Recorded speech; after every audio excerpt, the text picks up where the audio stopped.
para siempre. Su caída es inminente. Mira la tierra, dime lo que sientes. Dime si todavía estás acá realmente. Estate atento, que pasa el tiempo y en tu postura vas muy lento.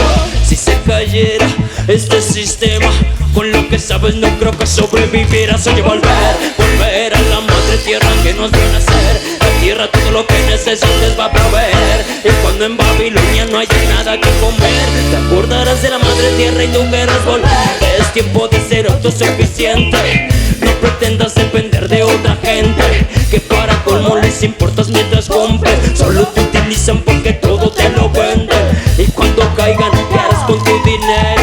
Cuando billetes solo sirvan para hacer fuego. Y cuando caigan, ¿qué harás con tus papeles? Que ya no tendrán el valor que hoy día tienen. Volver a la madre tierra que nos vio nacer. La tierra todo lo que necesites va a proveer. Y cuando en Babilonia no haya nada que comer, te acordarás de la madre tierra y tú querrás volver a la madre tierra que nos vio crecer. La tierra todo lo que necesites va a proveer. Y cuando en Babilonia no haya nada que comer, te acordarás de la madre tierra y tú querrás volver.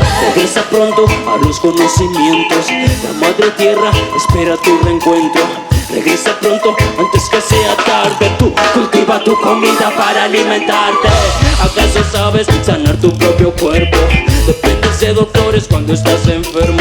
Y cuando ya no queden más medicamentos, dime, ¿tienes medicina ya en tu huerto? Porque aún somos ignorantes, dependientes del sistema. Volvamos a conectarnos a la madre tierra, porque aún estamos a tiempo de que oye lo bien de rescatar conocimientos. Volver a la madre tierra que nos va a nacer. La tierra todo lo que necesites va a proveer. Y cuando en Babilonia no haya nada que comer, te acordarás de la madre tierra y tú querrás volver a la madre tierra que nos vio crecer. La tierra todo lo que necesites va a proveer. Y cuando en Babilonia no haya nada que comer, te acordarás de la madre tierra y tú querrás volver.